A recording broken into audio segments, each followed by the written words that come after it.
وہ تو دلوں کی باتوں تک سے آگاہ ہے، اور زمین پر کوئی چلنے پھرنے والا نہیں مگر اس کا رزق اللہ کے ذمے ہے۔ وہ اس کے رہنے کی جگہ کو بھی جانتا ہے اور جہاں سونپا جاتا ہے اسے بھی۔ یہ سب کچھ کتاب روشن میں لکھا ہوا ہے۔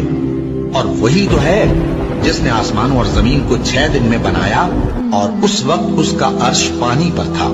تمہارے پیدا کرنے سے مقصود یہ ہے کہ وہ تم کو آزمائے کہ تم میں عمل کے لحاظ سے کون بہتر ہے۔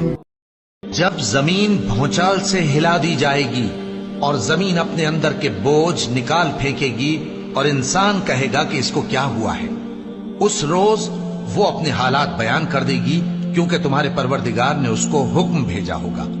اس دن لوگ طرح طرح کے ہو کر آئیں گے تاکہ ان کو ان کے اعمال دکھا دیے جائیں۔